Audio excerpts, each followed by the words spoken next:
Hey everybody, welcome to Weekend Mountain Biker. I'm Ryan, and if you're looking to build some confidence when it comes to taking drops on the trail, maybe you can try something like this.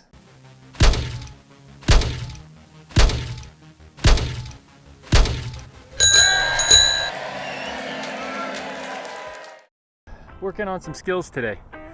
It's, what is today? Today is Thursday, I think.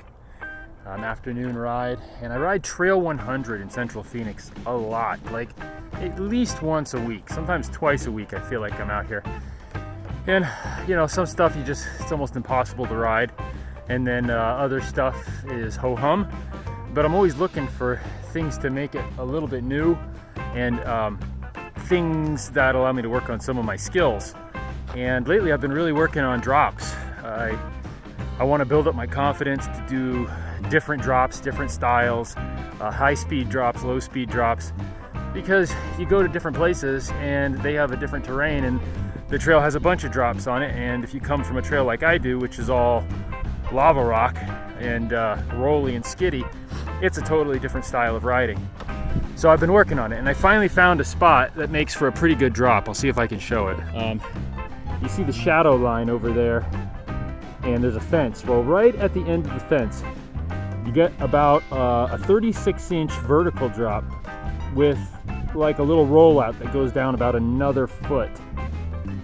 And then as you can see, it slopes down. So it's a nice spot because I could start at the lower spot and just kind of work on that and then move up to the little bush, and then go to from the camera's angle here to the left side of the bush, and then do that for a little while, and then just keep my working way up until I got to the fence, because the fence pretty much stops you.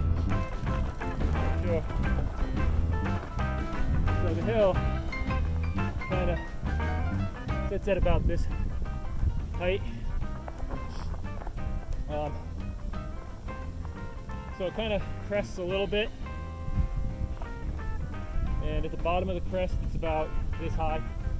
At the top it's seat height, but then you've got a downhill here.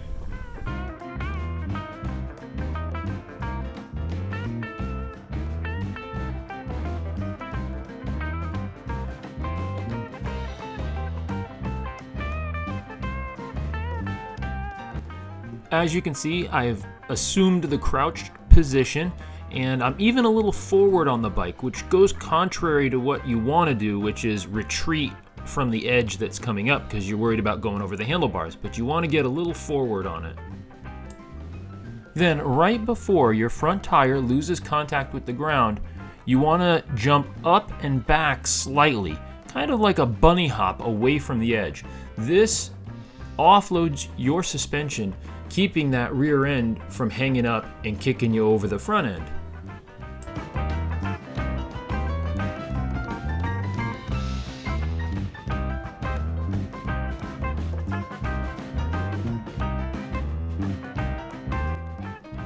I personally find these slow speed drops a bit more difficult.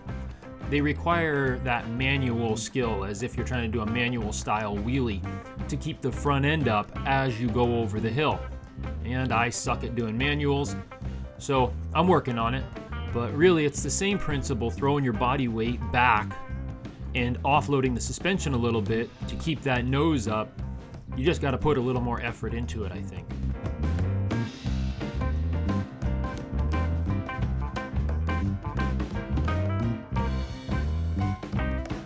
So I don't know what you call these. I call them pedal off drops. A lot of times on trails I find it's a turn to a drop, and you don't have any run up speed, and you don't know what foot necessarily is going to be in position, but you have to come off the drop. And if you want to maintain any momentum, not to mention it looks cooler to go off the drop rather than roll it.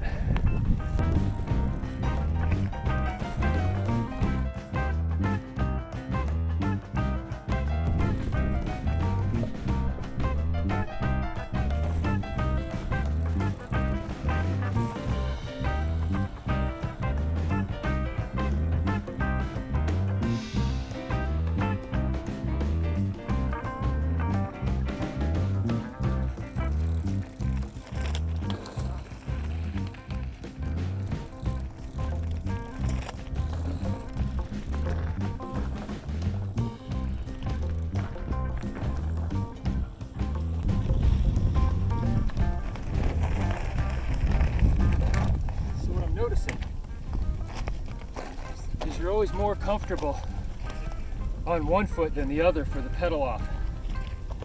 So I guess the key is you never know what foot's going to be in that position, is working on both of them. I've been riding this trail forever, and it wasn't until just recently that I found this spot where I could actually practice. So there's probably spots like this out where you ride, and you could give them a shot and you know, work on your confidence for hitting bigger drops. And it absolutely will roll over to other rides. It's developing, I think, as much the confidence as it is the skills. So that's it.